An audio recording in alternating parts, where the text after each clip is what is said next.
오늘 우리가 읽은 이 본문 말씀 창세기 4장 말씀에는 인류 역사상 네 가지 최초의 사건이 등장합니다. 인류 역사에 있어서 최초 무엇이든지 이제 최초 가장 처음이 중요하지 않습니까? 바로 인간이 낳은 최초의 아이가 나오고요. 그리고 최초의 예배, 그리고 최초의 순교자와 그리고 살인자가 등장하는 본문이 바로 오늘 창세기 4장 이 말씀입니다. 오늘 1절 우리가 읽은 말씀처럼 하와는 인류 최초로 자녀를 낳습니다. 바로 가인을 출산을 하죠. 우리 오늘 본문 1절 말씀 다시 한번 같이 읽어보도록 하겠습니다. 아담이 그의 아내 하와와 동침하매 하와가 임신하여 가인을 낳고 이르되 내가 여호와로 말미암아 등남하였다 하니라. 우리가 잘 아는 것처럼 타락으로 인하여서 죄책 중에 하나가 무엇이었느냐? 여인에게 있어서는 해산의 고통이 뒤따랐습니다. 이 하와의 출산에는 그러므로 많은 고통과 또 수고가 따랐겠죠. 하지만 해산의 고통은 출산의 그 기쁨에 의해서 보상을 받았고, 사람이 낳은 이 최초의 아들 가인을 보면서 하와는 이렇게 믿음으로 고백합니다. 내가 여호와로 말미암아 등남하였다 하니라. 여호와로 말미암아, 다시 말해 하나님의 도우심으로 말미암아 하나님의 은혜로 내가 이 아이를 순산할 수 있었다라는 그런 믿음의 고백이죠. 그리고 이 고백에 담긴 하와 그리고 아담의 소망이 무엇이었을까? 그것은 바로 그 앞에 나오는 창세기 3장에서 하나님이 그들에게 주신 약속의 말씀이 있었습니다. 바로 내가 너에게 아들을 줄 텐데 그 아들이 뱀의 머리를 깨트릴 것이다. 바로 뱀의 머리를 깨트리고 모든 사단, 마귀, 원수의 권세를 정복할 이 여자의 후손에 대한 약속의 말씀이었습니다. 그래서 아담과 하와는 분명 이 가인이 하나님이 약속하신, 왜냐하면 아담과 가인은 에덴 동산에서 쫓겨난 후에 그들은 곧바로 에덴 동산에 들어갈 줄 알았거든요. 그들의 생전에, 그들의 생애에 다시 에덴 동산에 들어가리라 라는 그런 기대를 가지고 있었어요. 그래서 이 가인이 하나님이 약속하신 그 여자의 후손으로서 바로 이 가인을 통해서 우리가 이 가인을 앞세우고 저 에덴 동산으로, 저 화영검이 둘러져 있는 그 화영검을 지나서 우리가 다시 에덴 동산으로 들어갈 수 있지 않겠는가, 그런 분명한 희망과 소망이 그들 안에 있었을 것입니다. 그러니까 이 가인을 키우고 이 가인을 보면서 정말 그들이 얼마나 큰 부푼 꿈을 가지고 이 가인을 잘 이렇게 키웠겠습니까? 그리고 나서 얼마 후에 가인의 동생 아벨이 태어납니다. 그런데 이 아벨이라는 이름의 히브리 원어의 의미는 무엇이냐? 한숨을 쉬다라는 그런 의미를 가지고 있어요. 혹은 허무하다라는 그런 뜻을 가지고 있습니다. 이 아벨의 이름 자체에. 그러니까 아마 형 가인에 비하여서 외적으로나 이 아이가 태어났을 때나 별로 이 부모인 아담과 하와에게 큰 기대와 소망을 주지를 못한 것 같습니다. 그래서 아이의 이름을 아벨, 허무하다, 한숨을 쉬다, 이렇게 그런 이름을 지어준 것이에요. 세월이 지난 후 가인은 땅의 소산으로, 그리고 아벨은 자기가 키우던 양의 첫 새끼와 기름을 가지고 하나님께 제사를 올려 드립니다. 우리 3절로 5절 말씀인데요, 우리 다시 한번 읽어보도록 하겠습니다. 세월이 지난 후에 가인은 땅의 소산으로 제물을 삼아 여호와께 드렸고 아벨은 자기도 양의 첫 새끼와 그 기름으로 드렸더니 여호와께서 아벨과 그의 제물은 받으셨으나 가인과 그의 제물은 받지 아니하신지라. 가인이 몹시 분하여 안색이 변하니. 이들이 구체적으로 어떻게 하나님께 제사하는 법을 알았는지, 부모인 아담과 하와를 통해서 알았는지, 혹은 하나님께서 직접 그들에게 이렇게 제사를 드려라, 예배를 드려라, 이렇게 하나님으로부터 전해 들었는지는 우리가 성경이 말씀을 하고 있지 않기 때문에 그 정확한 경위는 알 수 없지만, 한 가지 분명한 사실은 이들 모두, 가인과 아벨 모두 지금 하나님께 무엇을 드리고 있는 거예요? 예배를 드리고 있습니다. 그런데 문제는 이들이 예배를 드린 것까지는 좋았는데 예배를 드리고 난 이후에 이 두 사람에게 나타난 결과는 너무나도 상이하게 달라졌습니다. 어떻게 달라졌느냐? 가인과 아벨 모두 자신이 수고한 것 중 일부를 떼어서 하나님을 예배했어요.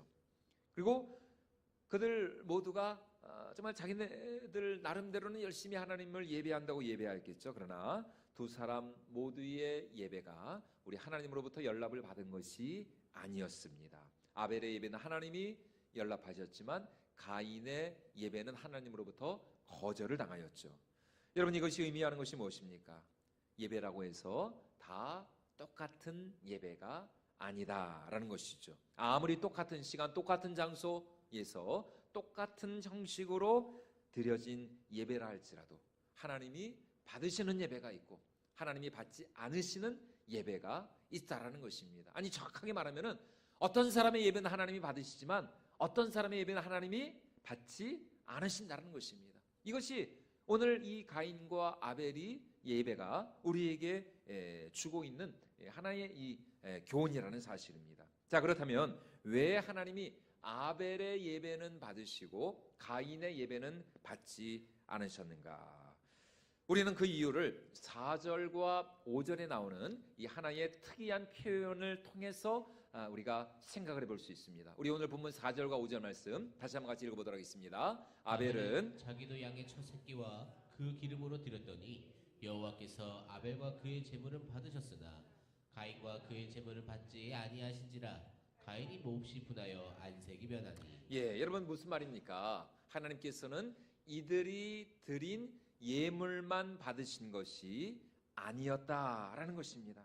아벨이 드린 제물 혹은 가인이 드린 제물만 하나님께서 보신 것이 아니라 무엇을 보셨다? 아벨과 그의 제물을, 그리고 가인과 그의 제물을 보셨다는 것이에요.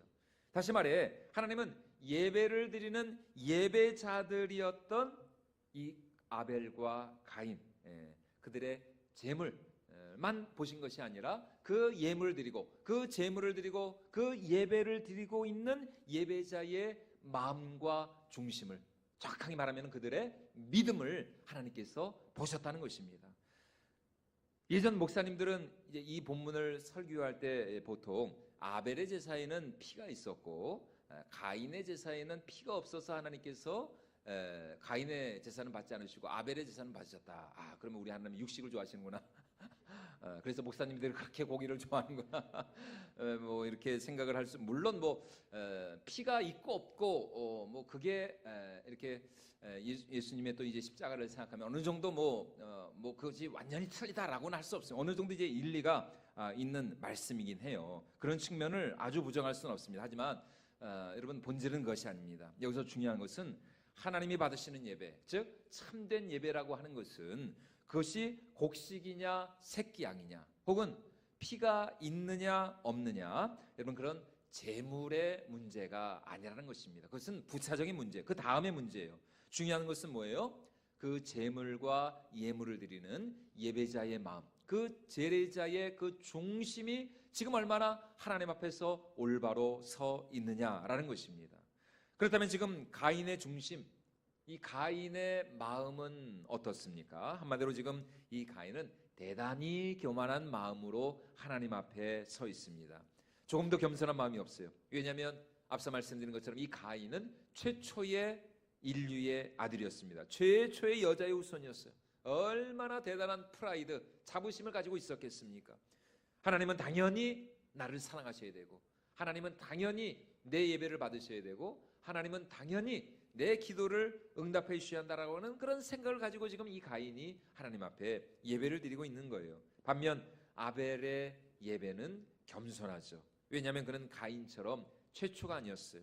하나님과 사람들 앞에 별로 내세울 것이 없습니다. 형 가인에 비해서 또 부모님이 볼 때에도 이 아벨은 그의 이름 그대로 참 허무하고 한숨만 나오는, 어떻게 보면은 참 이 부모님께 또 사람들 앞에서 별 볼 일 없는 그런 양치기 목동에 불과하거든요. 그 당시 과거 농경문화 사회에서 이 목동은 농부에 비해서 비천한 직업으로 여겨졌습니다. 심지어 이때는 아직 육식이 허용이 되던 때였을까요? 안 되던 때였을까요? 노아의 홍수 이전이었기 때문에 이 가인과 아벨 때는 고기를 먹지도 못했어요. 그래서 이 아벨은 자신의 그런 연약함과 그런 부족함, 무력함을 고백하면서 하나님 앞에 나온 것이죠. 무엇보다도 이 아벨은 자신의 양떼 가운데 무엇을 드렸다? 그냥 새끼가 아니라 첫 새끼를 하나님 앞에 드립니다. 첫 새끼를 제물로 하나님 앞에 바침으로써 자신이 가지고 있는 모든 것이 하나님으로부터 나온 하나님의 선물임을 그가 믿음으로 고백한 것이죠. 왜냐하면 그 당시 문화에서 처음은 항상 첫 것은 모든 것을 대표하는 그런 대표의 의미를 가지고 있고 다른 모든 것을 포함하는 이 전부를 의미하기 때문이에요. 그래서 우리가 잘 아는 것처럼 출애굽 당시 하나님께서 애굽의 장자들을 다 치시지 않았습니까? 이것은 애굽의 장자들만 하나님이 치신 것이 아니라 모든 애굽 사람들을 하나님이 다 치셨다는 의미를 가지고 있는 것이에요. 그만큼 이 처음 것, 첫 것이 중요합니다. 그러므로 아벨이 양의 첫 새끼를 드렸다는 것은 그가 가진 가장 귀한 것으로 가장 자기에게 있는 것 중에 가장 소중한 것을 지금 하나님 앞에 올려드리면서 자신의 전부를 하나님 앞에 드렸다는 그런 의미를 가지고 있어요. 다시 말해 그는 이러한 신앙 고백과 함께 하나님을 예배하는 것입니다. 하나님, 제게 있는 모든 것은 다 하나님으로부터 나온 하나님이 주신 은혜의 선물입니다. 제가 지금 이 자리에 서 있는 것도 또 제가 지금 하나님을 이렇게 예배하는 것도 하나님의 은혜와 긍휼로 말미암은 하나님의 선물입니다. 제 삶은 주의 곳이오니 하나님 저를 받아주시고 저를 인도하여 주시고 이 예물을 받으시고 하나님 제 삶을 축복하여 주시옵소서. 이것이 바로 양의 첫 새끼를 드리면서 아벨이 하나님 앞에 올려드린 믿음의 고백, 신앙의 고백이었어요. 다시 말해 아벨의 예배는 하나님을 향한 그의 겸손하고도 신실한 믿음과 신앙의 고백이 담긴 그야말로 믿음으로 드리는 예배였다는 것이죠. 그래서 이 가인과 이 아벨의 이 사건을 언급하면서 히브리서 저자가 히브리서 11장 4절에서 아벨의 제사에 대해서 이렇게 말씀하고 있습니다. 우리 같이 한번 읽어보도록 하겠습니다. 믿음으로 아벨은 가인보다 더 나은 제사를 하나님께 드림으로 의로운 자라 하시는 증거를 얻었으니 하나님이 그 예물에 대하여 증언하심이라. 그가 죽었으나 그 믿음으로써 지금도 말하느니라. 믿음으로 아벨은 가인보다 어떤 제사를 드렸다고요? 더 나은 제사를 드렸다. 더 나은 제사. 그래서 아까 창세기 4장 그 본문 말씀처럼 하나님께서는 아벨에 드린 예물 혹은 가인이 드린 그 예물만 보신 것이 아니라 그들의 중심 아벨과 그의 제물을 받으셨고 가인과 그의 제물은 받지 않으셨다. 다시 말해 제물보다 중요한 것이 무엇이에요? 그 제물을 드리는 제례자, 예배자의 그 마음, 그 중심, 그 믿음, 그것을 하나님께서는 더 중요하게 생각하신다는 것입니다. 그러므로 여러분 오늘 우리의 예배가 정말 우리의 온 마음과 정성과 뜻을 다하여서 신령과 진정으로 하나님을 예배하는 하나님이 기뻐 받으시는 참 예배자가 되실 수 있기를 주님의 이름으로 축원을 드립니다.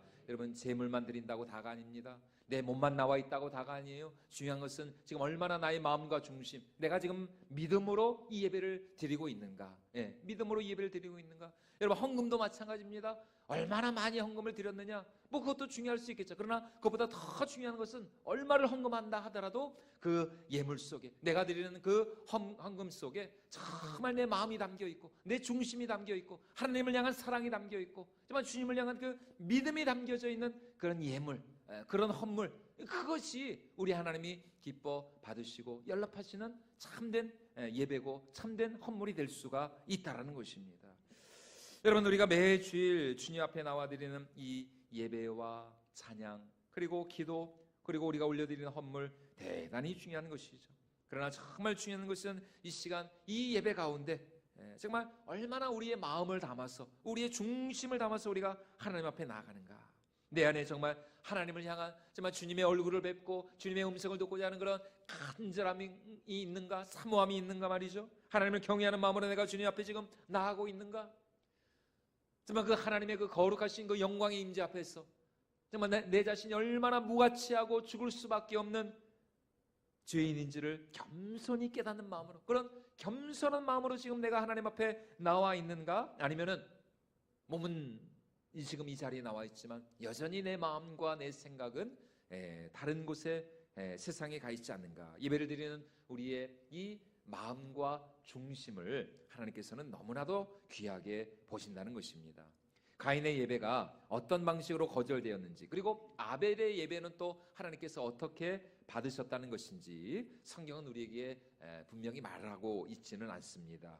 이 몇몇 학자들은 아마 하늘에서 불이 내려온 여부로, 예전에 그 이후에 그 엘리야 선지자가 볼 때도 엘리야 선지자가 하나님 앞에 쌓은 그 제단, 그 제물 위에 하늘에서 불이 내려와서 하나님이 응답하시지 않았습니까? 그래서 아마도 이 하늘에서 불이 내려온 여부로 이 예배가 이제 하나님 앞에 연락이 됐는가 그렇지 않은가를 알 수 있지 않겠는가, 이렇게 이제 말하기도 해요. 중요한 것은 여하튼 아벨은 아벨 나름대로, 그리고 가인은 또 가인 나름대로 그들 각자의 예배가 하나님으로부터 연락을 받았는지 아니면은 거절되었는지를 분명히 인식을 했다라는 사실입니다. 오늘 우리도 마찬가지입니다. 오늘 우리가 드리는 이 예배가 정말 하나님이 기뻐 받으시는 예배였는가, 혹은 하나님으로부터 거절당한, 하나님이 받지 않으시는 예배였는가, 사실 우리 자신이 어느 정도 인식을 할 수가 있어요. 하나님이 받으시는 예배 가운데는 여러분 우리 안에 하나님이 주시는 깊은 위로와 또 은혜와 평안과 평강이 분명히 있다라는 사실이죠. 하나님은 나를 사랑하시고 나를 긍휼히 여기시며 내가 하나님으로부터 정말 내가 용서받고 용납받고 또 하나님의 사랑하시는, 하나님의 사랑받는 자녀라는 이 확신, 그 믿음이 이 예배 가운데 우리 가운데 넘쳐나게 된다는 사실입니다. 그리고 예배를 드리고 나서 정말 새로운 한 주 하나님이 내 삶을 책임져주시고 인도해주시고 하나님이 내 삶을 통해서 영광 받으실 것이라는 그런 분명한 확신이 우리 가운데 넘쳐나게 되는 것이죠. 그리고 예배를 드리고 난 후에 어떻게 됩니까? 내 주위에 있는 사람들을 더 사랑하게 되고 이해하게 되고 그들을 더 품을 수 있게 되고 말이죠. 더 긍휼히 여기려 할 때에 그 예배가 정말 하나님이 기뻐 받으신 예배, 하나님이 우리에게 은혜를 베풀어 주시는 이제 그런 예배가 되는 것이죠. 반면 하나님이 거절하시는 예배는 어떤 예배인가? 예배를 드리는 내내 마음이 초조하고 불안합니다. 여러분 혹시 지금 예배를 드리는데 마음이 불안하신가요? 이 예배가 도대체 언제 끝날까? 언제 끝날까? 도대체 집에서 내가 가스불을 내가 끄고 왔나 아니면 켜고 왔나? 분명히 내가 끄고 오긴 한 것 같은데 괜히 그냥 마음이 불안하고 말이죠. 그냥 이 자리에 앉아 있는데도 괜히 그냥 마음은 세상에 가 있고 딴 데 가 있고 이게 뭐 그냥 계속 세상 일로 막 머리가 혼란하고 어지럽고 말이죠. 목사는 또 왜 저렇게 설교를 또 오래 하는가? 잘하지도 못하면서 설교나 좀 빨리 끝내주지. 막 그런 생각만 하고 자꾸 시계만 보고. 뭐 지금은 뭐 그렇지 않지만 2부 예배 때는 또 오늘은 식당에 오늘은 또 무슨 반찬이 나왔을까? 내가 좋아하는 제육이 나왔을 텐데 뭐 이렇게 생각하면서 오늘은 뭘 먹을까? 여러분 당연히 뭐 예배를 마치고 나도 돌아서면은 도대체 오늘 목사가 무슨 설교를 했는지 기억도 안 납니다. 기억도 안 나. 당연히 예배를 드리고 나서도 그 마음 가운데 하나님이 주시는 은혜와 평강이 별로 없는 것이죠. 가인은 자신의 예배가 거절되었다는 것을 분명히 인식했습니다. 그래서 5절 말씀처럼 그가 어떻게 했다고요? 심히 분하여 안색이 변할 정도로 이 가인이 자신의 예배가 거절되었다는 그 사실을 알고는 너무나 분노했어요. 여러분 사람이 언제 분노합니까? 누군가로부터 거절을 당할 때 분노하죠. 네가 뭔데 감히 나를 거절할 수 있느냐, 거부할 수 있느냐, 그러는 거예요. 그런 가인에게 오늘 하나님께서 하시는 말씀이 무엇입니까? 너의 그 분노를 다스리라. 더 이상 죄의 유혹에 넘어가지 말고 너의 분노를 다스리고 너의 죄를 다스리라. 이렇게 하나님이 말씀하십니다. 우리 오늘 7절 말씀 다시 한번 같이 읽어보도록 하겠습니다. 내가 선을 행하면 어찌 낯을 들지 못하겠느냐? 선을 행하지 아니하면 죄가 문에 엎드려 있느니라. 죄가 너를 원하나 너는 죄를 다스릴지니라. 다시 말해 지금 가인이 분노하고 있는 그 이유는 그가 선을 행하고 있지 않았기 때문이었습니다. 그러므로 가인은 지금 빨리 선을 행해야죠. 그렇지 않으면 그의 마음 문지방 앞에 엎드려져 있는 이 부르짖는 사자와 같은 죄악이 그를 삼켜버릴 것이다. 하나님이 말씀하십니다. 그렇다면 지금 하나님이 그에게 명령하신 선은 무엇입니까? 선을 행하라. 무슨 선을 행하라는 거예요? 그것은 바로 나 여호와 하나님 앞에 올바른 예배자로 나오라 라는 것입니다. 여러분, 모든 인생의 모든 인간의 제일 되는 목적이 무엇입니까? 영원토록 하나님을 기뻐하고 하나님을 예배하는 것. 이것이 모든 이 땅에 태어난 모든 인류, 모든 인생의 가장 중요한 일이고 진정한 사명이고 그가 행해야 할 최고의 선은 바로 다른 무엇을 하는 것이 아니라 하나님을 예배하는 것. 천지를 창조하신 여호와 하나님을 예배하는 것입니다. 그러므로 지금 하나님께서 가인에게 원하시는 것은 너의 그 교만함과 완악함을 내어버리고 겸손하고 진실한 마음으로 나 여호와 하나님 앞으로 나오라는 것입니다. 그러면 너도 아벨처럼 용서받고 또 내가 주는 위로와 은혜와 평안을 누리게 될 것이라는 것이요.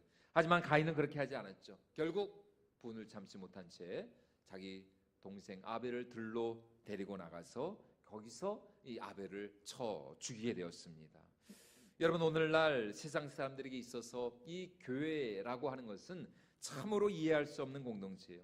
사람들은 왜 교회가 있어야 되는지, 도대체 교회가 무엇을 하는 곳인지 잘 이해를 할 수가 없습니다. 왜 교회에 와서 이렇게 예배를 드리고 또 기도하고 봉사하고 왜 예수님만이 유일한 구원의 길이라고 하는지 사람들은 이해를 할 수가 없죠. 그래서 어쩔 수 없이 이 세상과 교회 사이에 긴장과 대립과 갈등이 있을 수밖에 없어요. 그래서 성경에 나오진 않지만 분명 이 아벨은 형 가인으로부터 죽임을 당하기 직전에 이 들판에서 형 가인에게 하나님에 관해서 그리고 장차 오실 여자의 진정한 후손, 그 구세주 메시아에 관해서 진지하게 말씀을 전했을 것입니다. 왜냐하면 이 아벨은 선지자였거든요. 그리고 이 형 가인에게 형 가인 형님도 나와 함께 하나님을 진정으로 예배합시다. 정말 우리가 하나님 앞에 은혜와 하나님의 긍휼을 구하며 나갑시다. 우리의 교만함과 우리의 완악함을 버리고 우리가 다시 하나님의 은혜를 구합시다. 이렇게 형 가인을 막 이렇게 설득했을 거예요. 그런데 이 아벨의 전도를 형 가인은 받을 수가 없었던 것이죠. 용납할 수가 없었어요. 그래서 더 이렇게 분이 나가지고 말이죠. 결국 이 동생 아벨을 쳐 죽이는 최초의 살인자가 되어버렸던 것입니다. 오히려 아벨이 가인에게 전한 그 생명의 말씀이 이 형 가인의 분노에 기름을 부어버린 것이에요. 우리 요한일서 3장 12절 말씀 우리 같이 한번 읽어보도록 하겠습니다. 가인같이 하지 말라. 그는 악한 자에게 속하여 그 아우를 죽였으니 어떤 이유로 죽였느냐?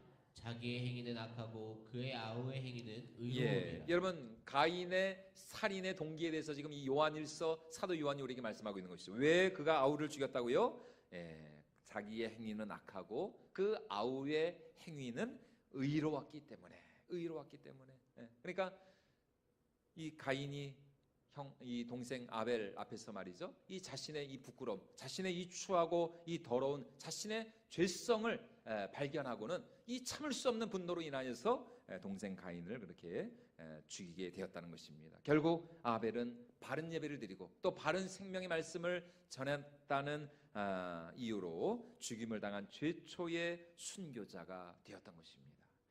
여러분, 오늘 이 가인과 아벨의 이 예배가 우리에게 주는 교훈이 무엇입니까? 한마디로 몸만 교회에 왔다 가는 것이 중요한 것이 아니다라는 것입니다. 한 번을 예배해도 우리는 바른 예배자로 하나님 앞에 나가야 할 줄로 믿습니다. 육으로 드리는 예배가 아니에요.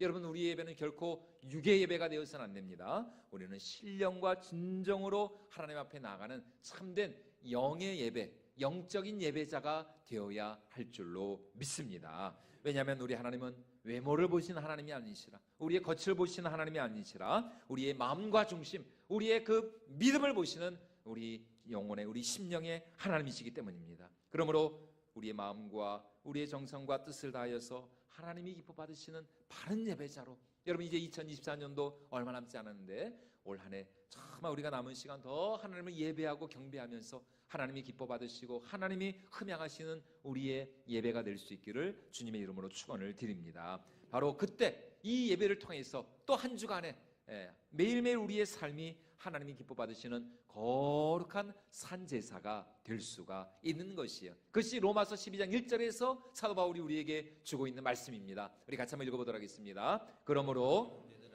내가 하나님의 모든 자비하심으로 너희를 권하노니 너희 몸을 하나님이 기뻐하시는 거룩한 산 제물로 드리라.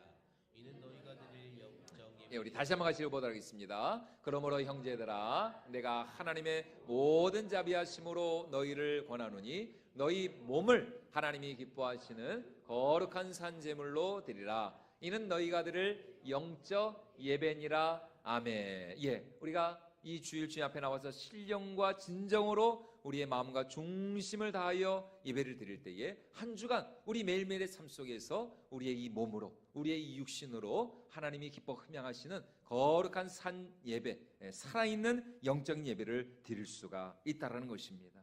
다시 말해 오늘 우리가 주의 전에 나와 드리는 이 예배를 통해서 이 시간 우리 가운데 선포되어진 하나님의 말씀과 또 그 말씀과 함께 우리 가운데 임재하시고 역사하시는 성령 하나님의 역사로 말미암아 우리의 마음이 새로워지고 우리의 심령이 변화를 받고 또 우리의 인격이 더 온전하게 변화되어져서 우리의 삶 자체가 매일매일 우리가 어디에 있든지 누구를 만나든지 우리의 삶을 통해서 하나님께 기뻐 영광 받으시는 또 하나님이 기뻐 흠양하시는 거룩한 산제사가 될 수가 있다는 것입니다. 이 한 번의 바른 예배가 이 예배를 통해서 우리의 삶이 그리스도의 편지가 되고 그리스도의 향기가 될 수가 있다라는 것이죠. 그리고 그런 우리를 통해서 세상이 하나님을 알게 되고 하나님을 보게 되고 또 하나님의 은혜와 사랑을 그들도 누리게 될 줄로 믿습니다. 여러분 그것이 바로 오늘 아벨이 드린 예배였고 또 그가 전한 진리의 말씀이었어요. 그러므로 우리 평생의 예배가 가인과 같은 그런 유괴 예배, 형식적인 인간적인 예배가 아니라 아벨과 같이 신령과 진정으로 우리의 몸만 하나님 앞에 드리는 것이 아니라 우리의 마음과 중심과 우리의 믿음을 주님 앞에 올려드리는 아벨의 예배가 될 수 있기를 주님의 이름으로 축원을 드립니다. 매주일 우리가 이렇게 주님 앞에 올려드리는 이 예배를 통해서 우리가 먼저 이 말씀을 통해서 은혜를 받고 또 하나님을 만나고 또 하나님의 성령께서 우리 가운데 운행하심으로 말미암아 우리의 상한 심령을 치유하시고 우리 영혼을 회복시켜 주시고 그래서 우리 가운데 구원의 기쁨과 감격이 넘쳐나서 그 기쁨과 감격과 감사의 마음을 가지고 우리가 세상으로 나아가 예수님의 이 생명의 복음을 증거하게 될 때에 우리를 통해서 많은 또 다른 믿지 않는 영혼들이 주님 앞에 나오게 될 줄로 믿습니다. 특별히 이제 성탄절이 2주 앞으로 다가왔어요. 구원의 빛으로 이 땅에 오신 아기 예수님의 탄생을 우리가 기뻐하고 또 즐거워하며 함께 축하하는 마음으로 다가오는 이 성탄절, 우리 주위에 아직도 주님을 모르는, 아직도 정말 하나님의 가장 큰 선물인 이 예수님의 그 은혜와 사랑과 생명을 모르고 죽어가는 많은 영혼들이 이 전으로 나와서 그들도 우리와 함께 아기 예수님의 탄생을 함께 기뻐하고 축하하며 그들이 하나님을 예배할 수 있도록 여러분 남은 기간 더 예수님의 사랑을 전하시고 또 예수님의 생명을 전하시고 그래서 다가오는 성탄절 또 12월 25일 이 성탄절 감사 예배 때에 더 많은 영혼들이 함께 이 성탄의 그 기쁨과 감격을 누릴 수 있기를 주님의 이름으로 축원을 드립니다. 그래서 우리 매일매일의 삶이 정말 하나님이 기뻐 받으시는 또 하나님께 온전히 연락되어지는 살아있는 예배, 아벨과 같은 참된 예배자로 날마다 주님 앞에 서는 저와 여러분들이 모두가 될 수 있기를 주님의 이름으로 축원을 드립니다.